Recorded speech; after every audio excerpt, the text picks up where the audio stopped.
A história da Torre de Babel, narrada em Gênesis 11, 1 ao 9, é um dos relatos mais intrigantes e simbólicos da Bíblia. À primeira vista, pode parecer apenas um evento sobre a origem das línguas. Mas, quando examinamos com atenção, descobrimos que esse episódio revela verdades profundas sobre o coração humano, os limites da ambição e o plano soberano de Deus. Naquela época, a humanidade, ainda unida por uma única língua, decidiu construir uma cidade e uma torre que chegasse até o céu. O texto bíblico deixa claro que o objetivo deles não era apenas arquitetônico, mas espiritual. Vamos construir uma cidade e uma torre cujo topo alcance os céus. Assim, nosso nome será famoso e não seremos espalhados sobre a face da terra. Essa declaração revela um desejo de autoexaltação e independência de Deus, uma tentativa de substituir a dependência do Criador pela autossuficiência humana. Mas por que Deus interveio? Por que Ele não permitiu que a obra fosse concluída? A resposta está na natureza do pecado humano, a soberba. Babel não era apenas um projeto de construção, mas uma rebelião coletiva contra a ordem divina. Desde o Jardim do Éden, o homem busca ser igual a Deus, e Babel foi mais uma expressão dessa mesma tentação. A intervenção divina foi direta. Vamos descer e confundir a língua que eles falam, para que não entendam mais uns aos outros. O resultado foi o caos linguístico e a dispersão das nações. À primeira vista, pode parecer um castigo, mas, na verdade, foi um ato de misericórdia. Se os homens tivessem continuado unidos em sua arrogância, o mal se multiplicaria sem limites, como antes do dilúvio. Assim, a Torre de Babel não é apenas uma explicação para a diversidade de línguas, mas um marco na história da redenção. Ela mostra que quando o homem tenta se colocar no lugar de Deus, o resultado é sempre fragmentação e confusão. Mas, ao mesmo tempo, esse evento prepara o cenário para o plano maior de Deus, a restauração da unidade por meio de Cristo, como veremos mais adiante. Essa introdução nos leva a uma reflexão urgente. Quantas torres de Babel estamos construindo hoje? Seja na busca por poder, fama ou autossuficiência, o coração humano ainda é inclinado à mesma rebelião. Mas a boa notícia é que, em Jesus, encontramos o caminho de volta à verdadeira unidade, não pela força humana, mas pela graça de Deus. O projeto da Torre de Babel não surgiu do nada, foi fruto de um coração coletivo corrompido pela mesma semente que levou Adão e Eva ao pecado original, o desejo de ser como Deus. Após o dilúvio, a humanidade, agora descendente de Noé, recebeu a ordem divina para encher a terra. Mas, em vez de obedecer, os homens preferiram se aglomerar na planície de Sinear e concentrar poder. Por trás daquelas paredes de tijolos queimados e betume, havia uma motivação muito mais perigosa do que a simples engenharia. Uma tentativa de substituir a proteção de Deus pela autossuficiência humana. A chave para entender essa ambição está nas próprias palavras dos construtores. Façamos para nós um nome, para que não sejamos espalhados sobre a face de toda a terra. Dois venenos espirituais estão embutidos nessa declaração. Primeiro, o culto à fama. Façamos para nós um nome, revela uma busca por glória própria, em contraste com o chamado para glorificar a Deus. Segundo, a rejeição ao mandato divino, para não sermos espalhados. Mostra resistência à ordem de multiplicar-se e povoar a terra. Eles preferiram a falsa segurança do controle humano à vulnerabilidade da dependência de Deus. Não por acaso, a região escolhida para a construção foi Babilônia, que, mais tarde, se tornaria símbolo de rebelião e idolatria em toda a Escritura. O profeta Daniel a chamaria de a grande Babilônia que eu, Deus, construí com a força do meu poder e para a glória da minha majestade, ecoando a mesma soberba de Babel. O Apocalipse ainda a retrataria como a mãe das prostituições e das abominações da terra, confirmando que aquele projeto arquitetônico era, na verdade, um símbolo de um sistema anticristão que se repetiria ao longo da história. Mas por que a ambição humana é tão perigosa? Porque ela distorce o propósito da criação. O homem foi feito para depender de Deus, mas Babel inverteu essa lógica. Queriam um monumento à própria capacidade, não um altar ao Criador. Essa mesma tentação aparece hoje sob novas roupagens, seja na obsessão por status, na acumulação desenfreada de riquezas ou na ilusão de que o progresso humano pode resolver todos os problemas sem Deus. A ironia é trágica. Buscaram fazer um nome, mas o nome que ficou para a história foi justamente Babel, que significa confusão. Um memorial do fracasso da autossuficiência.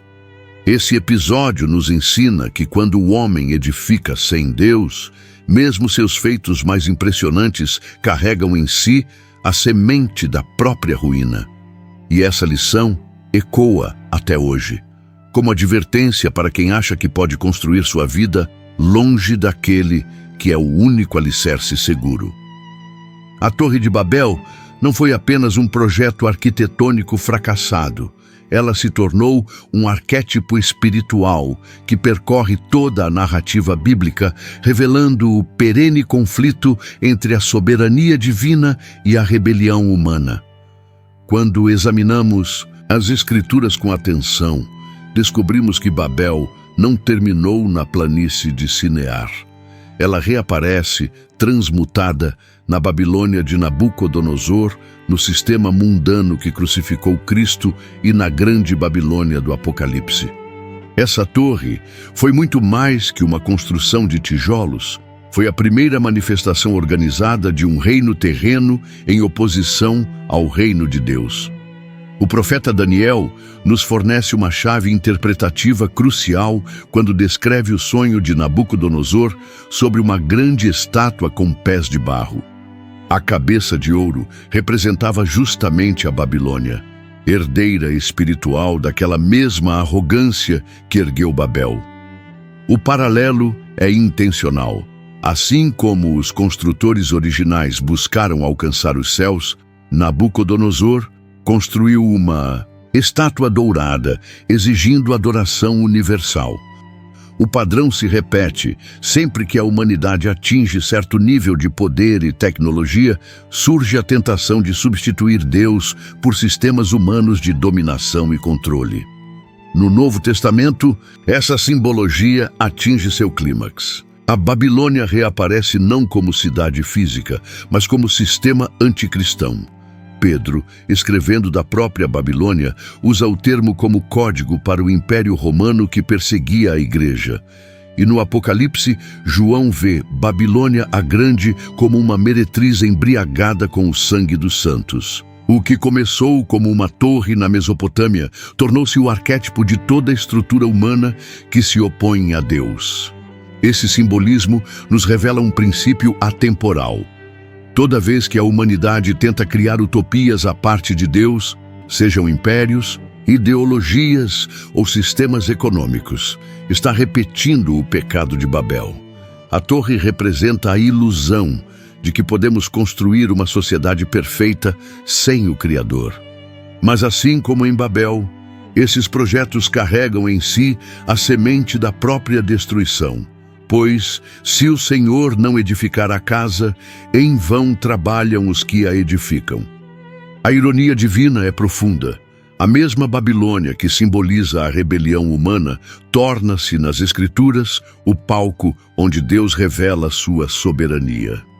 Foi no exílio babilônico que Daniel viu sonhos do fim dos impérios humanos. Foi da Babilônia que os judeus retornaram para reconstruir Jerusalém. e é sobre as ruínas da Babilônia escatológica que Cristo estabelecerá seu reino eterno. Essa tensão entre o projeto humano e o divino nos prepara para entender como a confusão de Babel encontra sua resposta definitiva não na dispersão, mas numa inesperada obra de unificação que transcende línguas e culturas. A descida de Deus para confundir as línguas em Babel representa um dos momentos mais teologicamente densos da narrativa bíblica, revelando tanto o juízo quanto a misericórdia divina em um único ato soberano. O texto de Gênesis 11:7 registra as palavras divinas: "Vamos descer e confundir a língua deles, para que um não entenda a língua do outro", uma expressão que ecoa deliberadamente a arrogância humana de "vamos construir para nós". Enquanto os homens buscavam ascender aos céus, Deus desce. Enquanto planejavam unificar-se em rebelião, Ele os dispersa. Essa intervenção não foi um capricho divino, mas uma resposta pedagógica à condição decaída da humanidade. O método escolhido por Deus, a confusão linguística, revela profunda sabedoria. A linguagem não é meramente instrumental, mas constitutiva do pensamento e da cultura humana. Ao fragmentar a comunicação, Deus atingiu o cerne do projeto rebelde, impossibilitou a coordenação humana que tornava possível a construção da torre, mas preservou a vida dos construtores. Contrasta com o dilúvio. Enquanto na geração de Noé a maldade foi extirpada radicalmente, em Babel a maldade foi contida através da diversificação. Esse padrão de juízo limitado reaparecerá em Sodoma e Gomorra, mostrando a progressiva revelação do caráter divino que culminará na cruz, onde juízo e graça se encontram plenamente. A profundidade dessa intervenção torna-se ainda mais evidente quando consideramos que a diversificação linguística serviu a propósitos múltiplos. Foi juízo sobre a arrogância coletiva, mas também proteção contra a concentração do pecado. Foi fragmentação da unidade humana, mas também o início da diversidade cultural que manifestaria diferentes aspectos da imagem de Deus. Os Salmos celebrariam depois esse paradoxo quando mostram o Deus que dispersa, sendo o mesmo que reúne. A aparente contradição se resolve em Cristo, onde não há grego nem judeu, mas onde as particularidades culturais não são anuladas, e sim redimidas. A ironia divina manifesta-se mais uma vez. O mesmo órgão humano que articulava palavras de rebelião tornou-se instrumento de dispersão. As línguas que antes conspiravam contra Deus agora testemunhavam em sua própria confusão os limites da autonomia humana. Essa ação divina estabelece um padrão que será revertido apenas no Pentecostes, quando línguas divididas serão usadas para proclamar a unidade em Cristo. A dispersão de Babel, portanto, não foi um fim em si mesma, mas o início de um processo muito maior que só encontraria seu sentido pleno na vinda do Redentor prometido. Enquanto isso, as próprias barreiras linguísticas que separam os povos continuam a nos lembrar até hoje que toda tentativa de unidade à parte de Cristo está fadada ao fracasso. A narrativa bíblica sobre a origem das línguas em Babel sempre despertou debates entre fé e ciência, mas quando examinados com profundidade, os relatos escriturísticos e as descobertas linguísticas revelam convergências surpreendentes. A teoria da protolíngua única, defendida por diversos linguistas modernos, sugere que todas as línguas humanas compartilham estruturas gramaticais fundamentais, apontando para uma origem comum, exatamente como descrito em Gênesis 11:1. Toda a terra tinha uma só língua e um só idioma.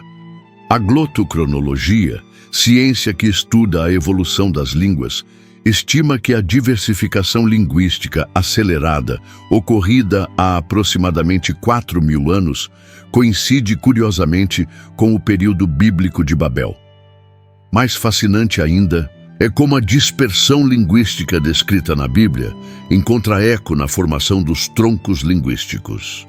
As cerca de 70 famílias de línguas identificadas pelos linguistas modernos espelham significativamente os 70 descendentes de Noé, listados em Gênesis 10, conhecido como a Tabela das Nações.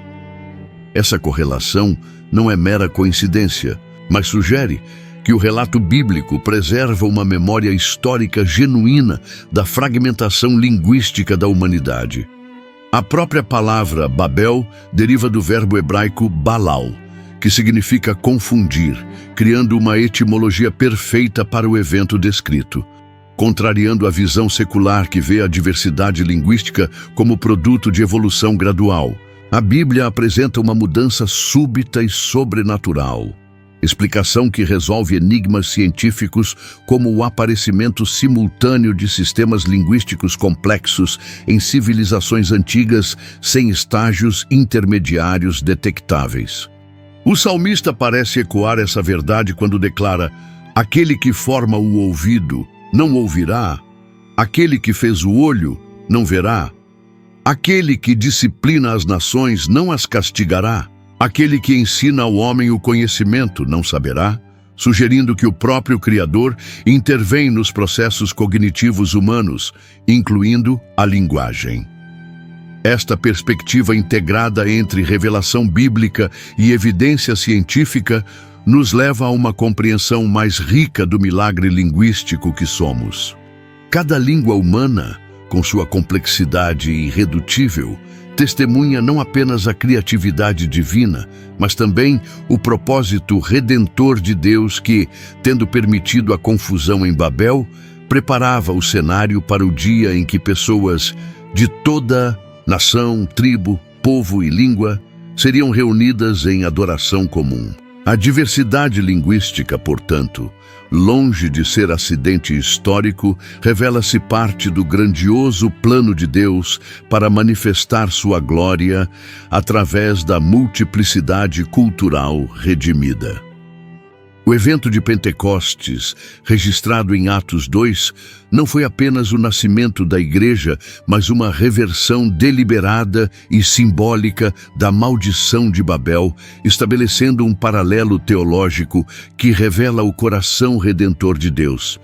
Enquanto em Babel, as línguas foram confundidas como juízo sobre a arrogância humana, no Pentecostes, o Espírito Santo capacitou os discípulos a falarem em diversos idiomas como bênção sobre a humilde obediência dos crentes. O cenário é profundamente significativo.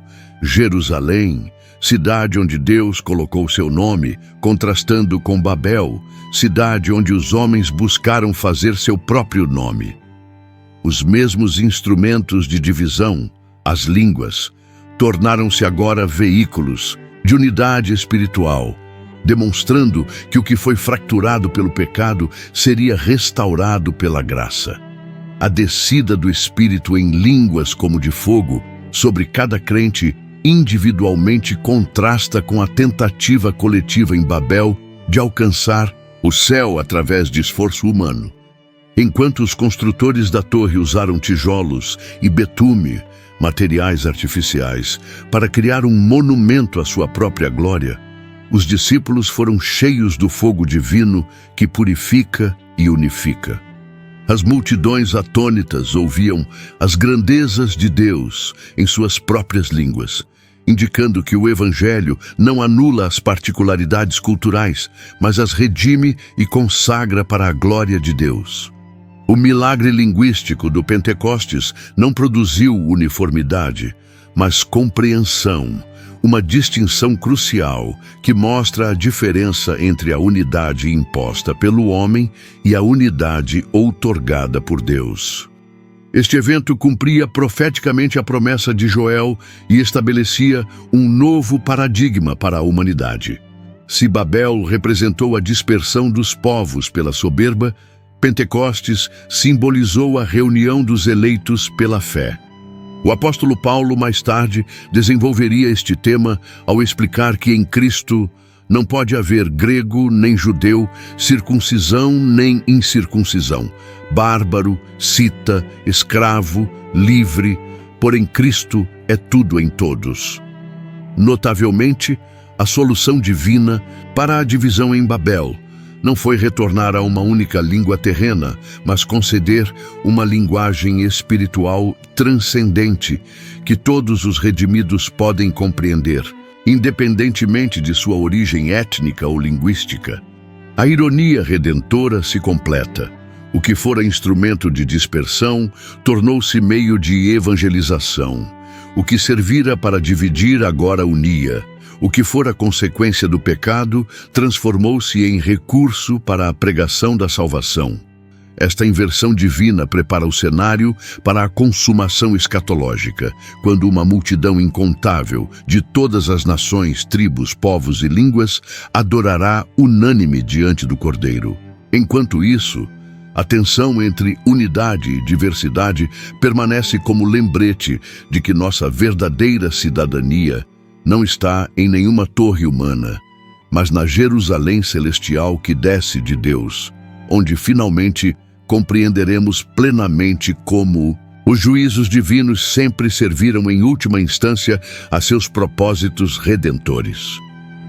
A Torre de Babel não é apenas um relato arqueológico, mas um espelho que reflete as mesmas tentações que enfrentamos na era digital, onde o homem moderno constrói novos tipos de torres, torres de arrogância intelectual, tecnocracia sem ética e projetos globalistas que buscam criar uma utopia à parte de Deus.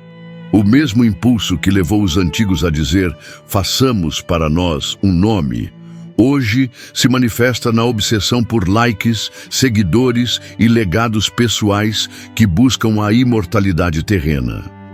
A lição primordial de Babel permanece atual. Toda construção humana que tem como alicerce a autossuficiência e como objetivo a autoglorificação está destinada a se tornar outra ruína espiritual. A dispersão em Babel revela um princípio teológico profundo sobre a verdadeira unidade. Nossa era, obcecada por conexões superficiais nas redes sociais e por uniões políticas forçadas, repete o erro de confundir uniformidade com unidade. A Bíblia mostra que a verdadeira comunhão não nasce de agendas humanas ou interesses comuns, mas de alinhamento com a vontade de Deus.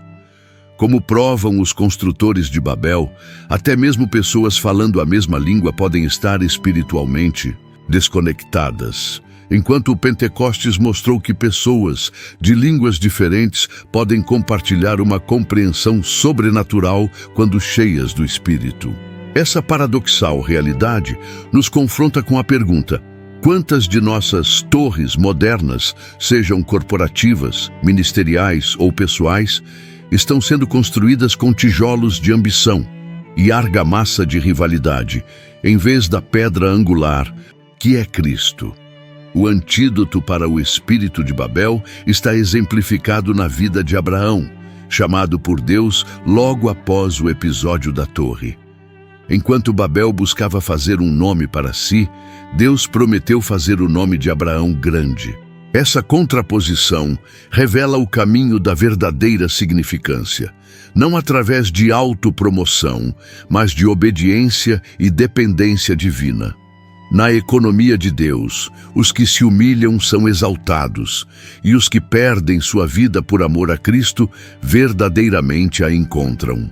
Essa inversão de valores desafia radicalmente nossa cultura de selfies e autoajuda, lembrando-nos que a realização humana nunca virá de monumentos que construímos para nós mesmos, mas da obra que Deus realiza através de nós, quando nos esvaziamos de nós mesmos. As ruínas simbólicas de Babel erguem-se hoje como um monumento às limitações humanas, mas também como convite à verdadeira plenitude.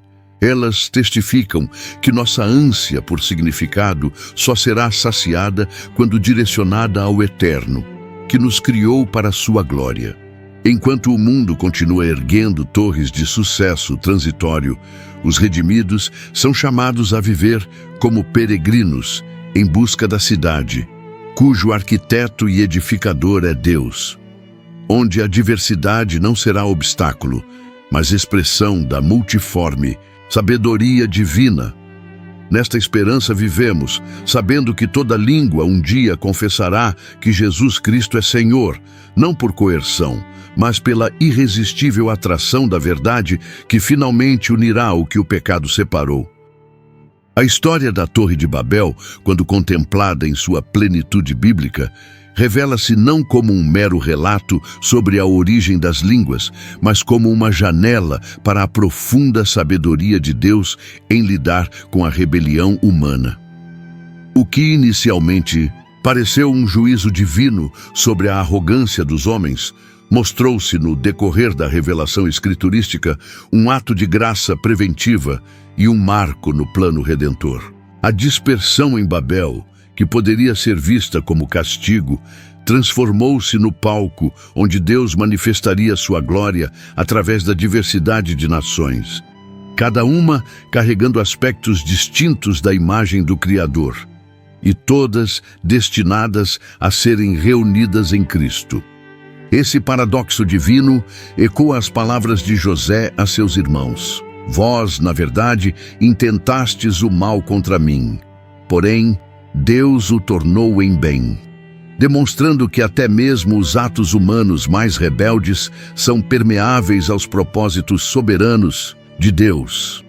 A profundidade desse mistério torna-se ainda mais evidente quando percebemos como a aparente vitória do caos em Babel preparou o cenário para a maior demonstração de poder reconciliador: a cruz de Cristo. Se em Babel as línguas foram confundidas como limite ao pecado humano, no Calvário, o silêncio de Jesus falou a todas as línguas simultaneamente. Se em Babel os homens foram dispersos por sua soberba, no Pentecostes foram reunidos pelo Espírito através da humildade dos discípulos. Essa simetria redentora revela que os caminhos de Deus, embora por vezes incompreensíveis em nosso horizonte limitado, seguem uma lógica perfeita que só se revela plenamente no cumprimento dos séculos. Como declarou o profeta Isaías: "Porque os meus pensamentos não são os vossos pensamentos, nem os vossos caminhos, os meus caminhos, diz o Senhor." A lição final que emerge das ruínas de Babel é que toda tentativa humana de controlar o destino à parte de Deus está fadada ao fracasso, mas todo aparente fracasso no plano divino é, na verdade, um passo necessário em sua obra magistral. As torres que construímos de ambição, autossuficiência ou falsa segurança podem desmoronar, mas a torre forte do nome do Senhor permanece inabalável.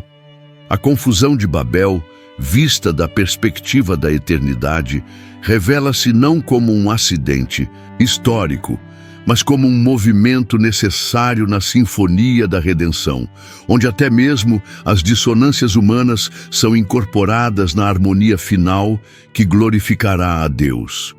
Nesta certeza podemos descansar, sabendo que aquele que começou a boa obra em nós há de completá-la, transformando até mesmo nossas Babéis pessoais em degraus para a sua glória. Que essa mensagem tenha edificado sua vida. Agora quero saber de você. O que Deus falou ao seu coração hoje? Deixe seu comentário aqui embaixo. E se Deus te abençoou, compartilhe com alguém que também precisa ouvir essa palavra. Não se esqueça de deixar o like e se inscrever no canal, para continuar recebendo conteúdos que vão fortalecer sua fé. Que Deus o abençoe poderosamente. E até o próximo vídeo.